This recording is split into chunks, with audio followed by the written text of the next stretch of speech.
Hello fellow CarNut, welcome to the Ford Focus ST, the new one. We like fast Fords, don't we? I've had a great time in previous fast Fords. The previous Focus ST, for example, was a real barrel of laughs, and I really enjoyed that car, so I've been looking forward to driving this one. But it's time to address the elephant in the footwell. That massive brake pedal down there. Now it can only be so wide because there's no clutch pedal to fit in there as well. Yes, we're one pedal short of a full picnic.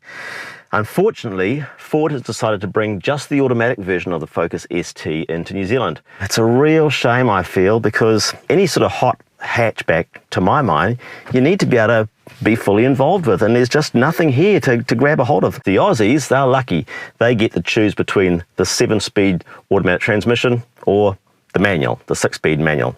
I don't know why New Zealand hasn't followed that lead and brought us in a manual, but there you go, that's what we're limited with. It's a 7-speed torque converter automatic, and it's accessed through this rotary dial down here, which again it's kind of not involving. There's nothing to flap from side to side or move up and down a gate. It's just a rotary controller. There's a push button in the middle there to dial it into manual mode, when you can control the gears through the paddles. But my feeling is that this rotary controller is just one step away from 3 little buttons that say backwards, stop, forwards for electric car. So will this be the last internal combustion engine Focus ST?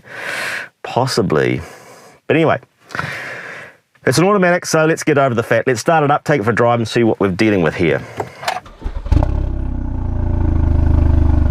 It's a 2.3 litre EcoBoost engine. It's the same engine as was in the Focus RS and in the current Mustang Turbo, but it's a little down on power on both of those cars. It delivers 206 kilowatts and 420 newton meters of torque. Let's take it for a drive. Left leg, stay still. Just stay on that rest there. Don't even think about punching a clutch because there isn't one here.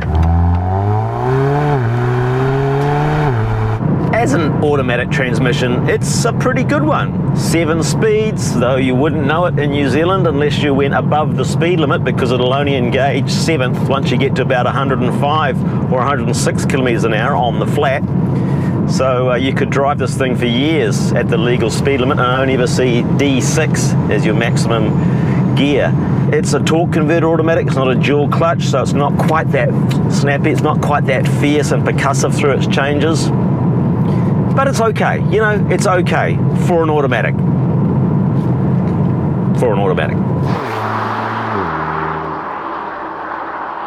Now, although this 2.3 litre EcoBoost engine is down on power and torque as it was used in both the Focus RS and in the Mustang Turbo, it is up quite a bit on those figures for the Focus ST, the previous model ST.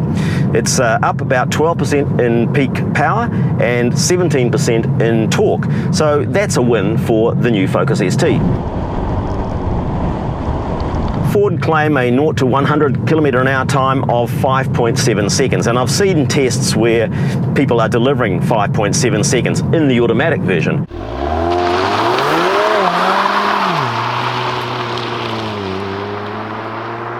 But it's not all about 0 to 100 kilometre an hour sprints, is it? With a hot hatch, it's really a matter of what they do once they're up and running, and in that regard this car is very well accomplished. Ford tells us that for the 50 to 100 kilometre an hour roll-on acceleration test, this car is actually faster than a Focus RS, so beat that.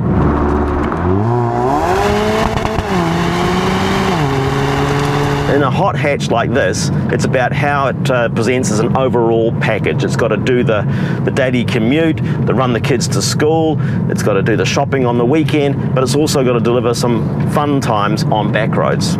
And it's got all the tools it really needs to be able to deliver fun times on back roads.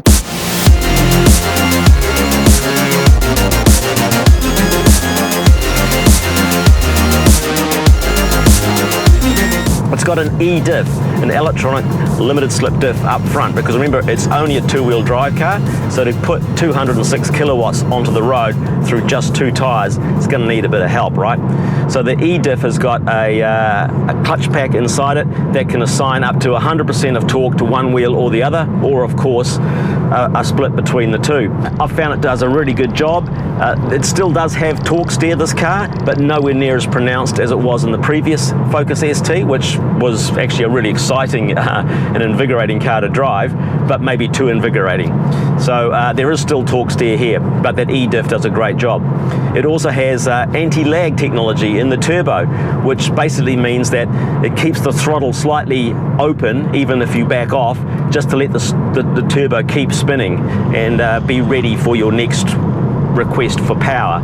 So yeah, anti-lag technology, wow, that's got to be good, right? It's got a really quick steering rack, in fact the quickest of any production Ford car at the moment. 2 turns, just 2 turns from lock to lock. That's not a lot of turns, and it feels really lovely on the weighting of it too. It's a really quick and eager car to leave the center of where you're traveling. So, you know, it's just, yeah, that quickness of steering makes a huge difference in terms of the vehicle's agility and eagerness to dart around corners. It's also wearing Michelin Pilot 4S tyres all round. They're on 19-inch rims. It's a 235/35 profile tyre, and they give the car really, really good mechanical grip.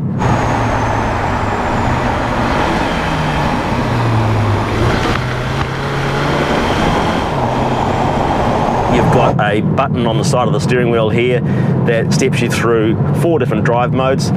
Car starts in normal, you can step up through to sport, and then racetrack, and if you keep on going it'll come back down to a slippery mode as well. Now, changing that mode button, what it does is it adjusts the throttle sensitivity quite pronouncedly. Actually, you get a lot more throttle sensitivity in sport and racetrack than you do in normal mode, and you get hardly any in slippery mode, as you might expect.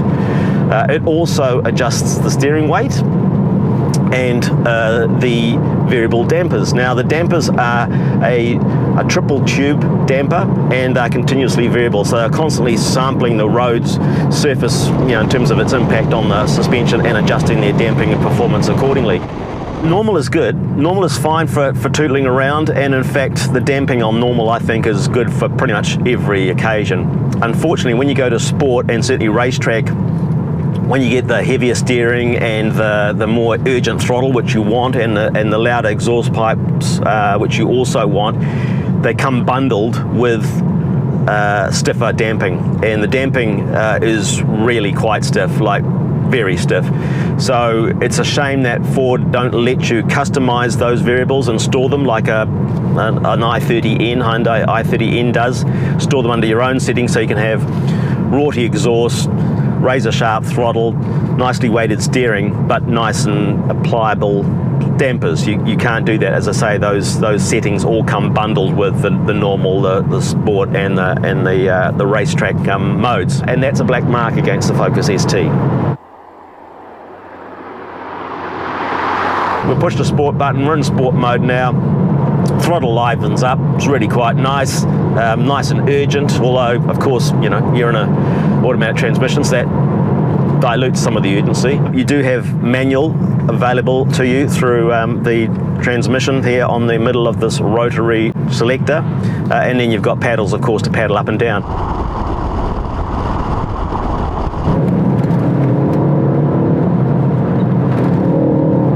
You can hear a bit more exhaust now, which is nice.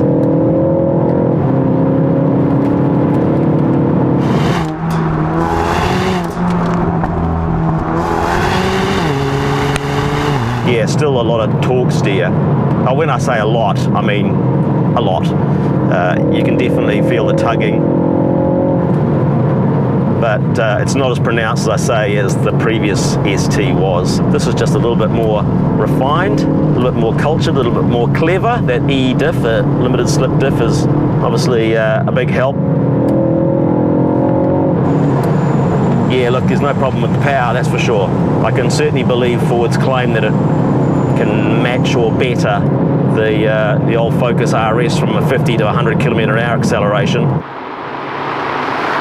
The suspension in sport mode is, yeah, it's firm, but we're getting at speeds that are, on this road, sort of appropriate, you know what I mean? It's, whoa.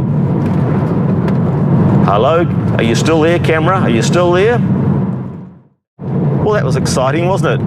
I was just going on about how I could live with the sports setting on the suspension, even though it's very firm, at the speed we were traveling, when it actually was firm enough to shake the camera off the windscreen mount, which I've never had happen before, by the way. I've lost cameras from the outside of the car because of wind or what have you, dirt, you know, not allowing the suction cup to stick on properly. But I've never had a camera fall off the inside of the car, so that says something is going on that's pretty special on the suspension of this car.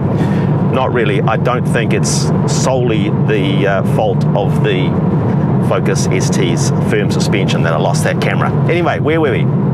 That's right, we were pressing on. We were in sport mode, so I'll just go back to that, and we were having a fun time.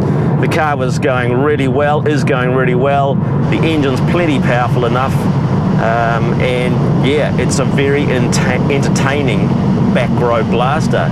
Great brakes, bigger brakes all around now than what we had in the previous version. And yeah, it's eager to climb in revs. I wouldn't say it's, let's just try that again. We'll just drop back a couple of gears.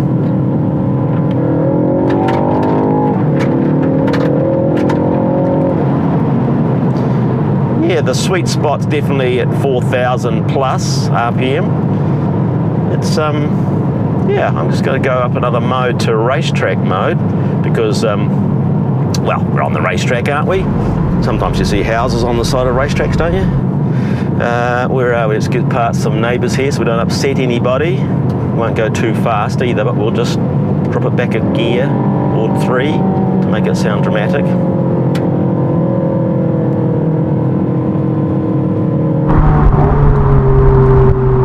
Okay, there's no one around to upset.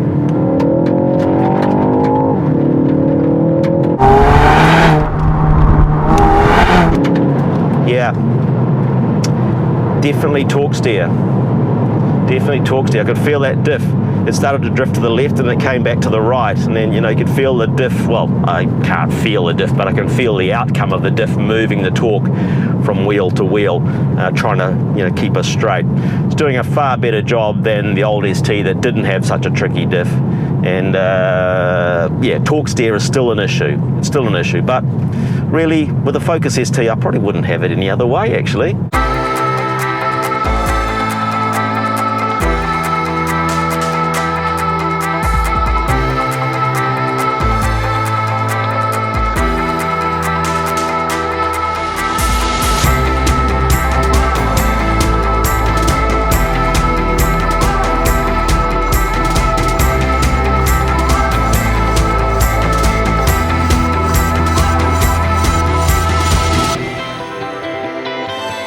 In New Zealand, this car costs $59,490, and it's quite a bit of money, but it's quite well spec'd. You get electrically adjustable Recaros up front here, both passenger and driver, and they're heated for both as well, which is really nice. That's unusual in this class of car. It's got a lovely 8-inch touchscreen for the infotainment system. It's an electric parking brake, of course, now, so gone is the old mechanical handbrake, which was a lot of fun, wasn't it?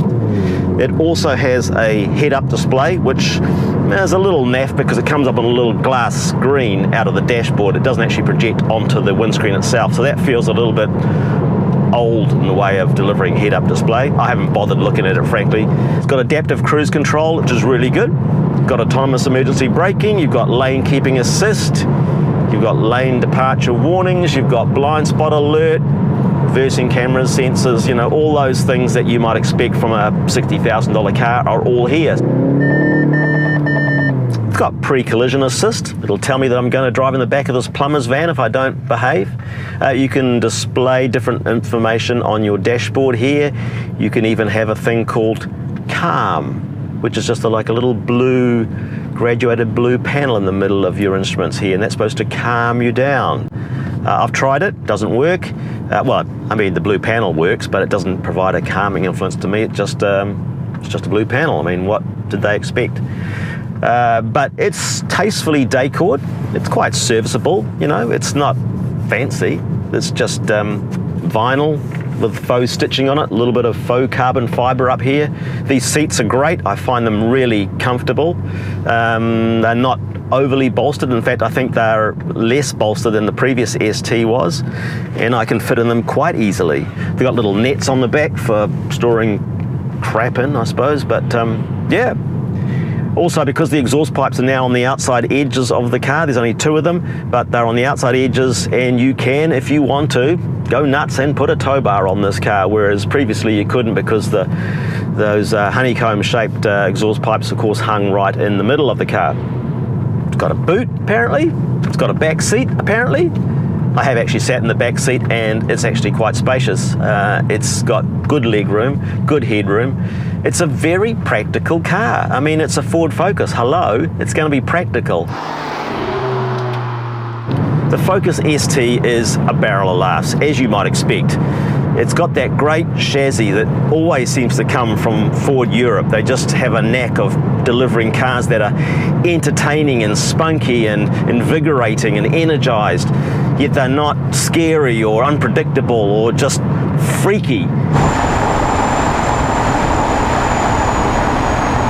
Look, I can live with the hard ride. I can live with the funny little piece of glass that comes up for your head-up display. But I just couldn't live with this automatic transmission. It's almost worth emigrating to Australia for. Nah, of course it's not.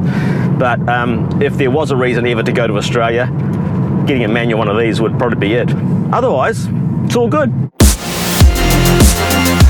I mean, it's a fantastic back road weapon. It just corners so beautifully, accelerates well, it brakes well, holds the line well, it's entertaining, it's not sterile, it's not muted, it's not sanitized like so many cars are becoming these days. It's still got that nice edge to it. So in so many ways, it's so good. In so many ways, it's so good. But it's an automatic. And when you have to put a but on the end, you know it's just not quite right.